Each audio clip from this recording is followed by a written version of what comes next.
Fake news! Com certeza você já ouviu isso muitas vezes nos últimos tempos. Meias verdades ou mesmo mentiras estão por toda parte. Por isso que o livro Como Mentir com Estatística, escrito por Daryl Huff e ilustrado por Evan Gaze, nos ajuda mostrando como a estatística pode ser usada para distorcer as informações. O livro parte da premissa de que é possível criar mentiras contando apenas verdades. Esse processo acontece através do uso mal intencionado de determinadas médias, números e gráficos exagerados. Apresentaremos um breve resumo sobre os métodos de manipulação estatística de acordo com a obra. Capítulo 1. A amostra com tendenciosidade introduzida. O processo de amostragem está subjacente a muitas estatísticas existentes nos mais diversos temas. No entanto, existem dois problemas principais com essa abordagem: a representatividade e a autenticidade da amostra. Sua amostra é suficientemente representativa? Ou seja, todos os grupos que poderiam ser analisados estão corretamente incluídos? Além disso, as análises obtidas por meio da pesquisa são realmente consistentes ou são influenciadas por fatores desconhecidos? Para ter algum valor, o relatório baseado em amostra deve utilizar um grupo representativo, um que eliminou todas as fontes de viés. Uma amostra mal apresentada pode levar a interpretações de dados completamente diferentes da situação real. Afinal, não há necessidade de manipulação da pesquisa, ou seja, deliberadamente distorcer os resultados para criar uma falsa impressão. A tendência da amostra de se inclinar nessa direção, consistente, pode manipulá-la automaticamente. Capítulo 2. A média bem escolhida. A escolha do tipo de média utilizada como métrica estatística pode resultar em dados finais diferentes. Por exemplo, em determinado bar há 9 clientes com renda anual de 15, 16, 18, 20, 21, 21 e 84 mil.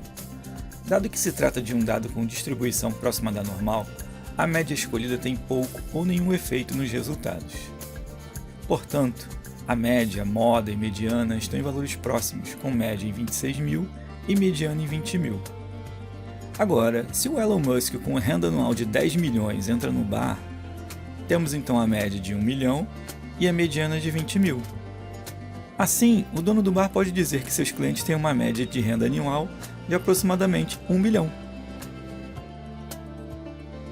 Capítulo 3. Os numerozinhos que não estão lá. Para evitar ser enganado por pesquisas tendenciosas, é necessário conhecer dois valores associados aos dados. O primeiro é a razão de significância, uma probabilidade que mostra a veracidade dos dados. O segundo é o desvio ou taxa de variação. Portanto, em muitos casos, a média ou mediana podem não estar dizendo nada sobre uma população. O uso de algumas palavras também pode ser útil para estudar as intenções dos interlocutores. Um exemplo é dizer que 3/4 das fazendas brasileiras têm eletricidade disponível, e outro é dizer que estão usando essa eletricidade disponível em suas atividades.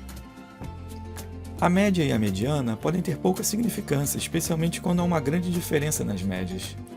Para tais medições, conhecer a variância ou desvio padrão é fundamental, porque esses parâmetros revelam quão bem as amostras estão distribuídas em torno da média. Capítulo 4. Muito barulho por praticamente nada. Todas as medições de dados estatísticos podem conter erros e imprecisões. Esse tipo de erro é chamado de erro padrão, o que significa que o resultado estatístico provavelmente ficará entre um intervalo de valores com igual probabilidade. Outro erro comum é colocar muita ênfase em valores irrelevantes.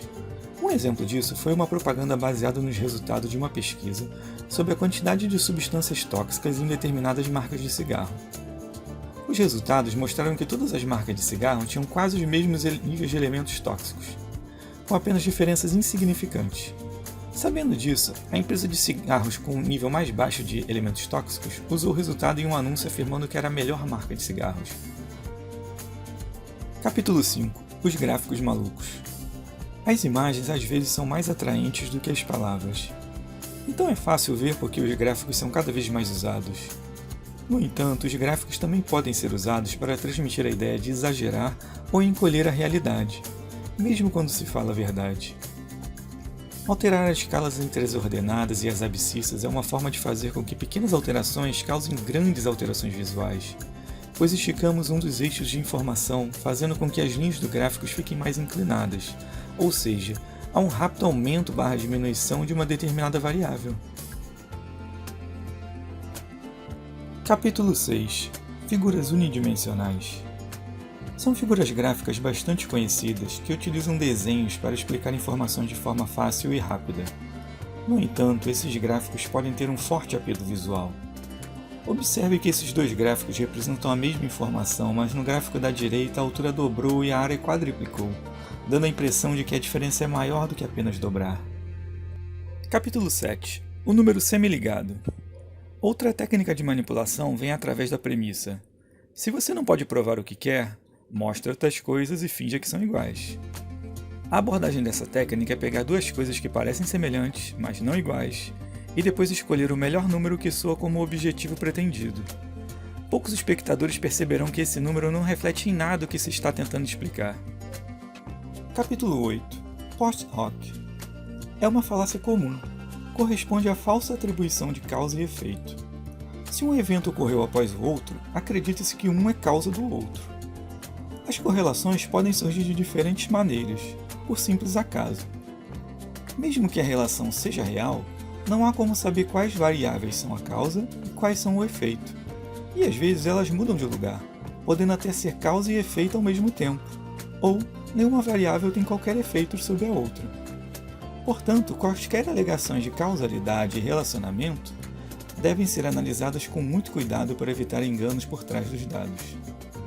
Capítulo 9. Como estatisticular. As estatísticas podem ser manipuladas de várias maneiras, e essas manipulações podem ser usadas para transmitir informações erradas, fornecendo um bom conjunto de variáveis para ocultar fatos e distorcer relações. As distorções surgem usando métodos apropriados, realizando cálculos, usando métricas inadequadas e criando falhas nas suposições.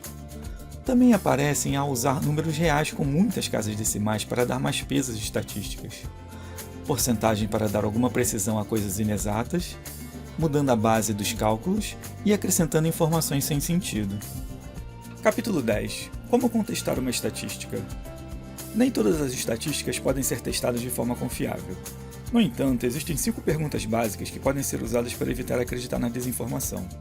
São elas: quem está dizendo? Não deve haver parcialidade e conflito de interesse dos responsáveis. Como ele sabe? A amostra deve ser representativa o suficiente para uma conclusão confiável. O que está faltando? Não deve haver informação omitida. Alguém mudou de assunto? A pergunta e a resposta devem tratar do mesmo assunto. Isso faz sentido? Questione o uso de números absurdos. Essas perguntas e suas respostas nos ajudam a olhar mais criticamente para as estatísticas que nos são apresentadas e a encontrar falhas que podemos usar para as contestar, podendo assim ter mais confiança nos dados apresentados.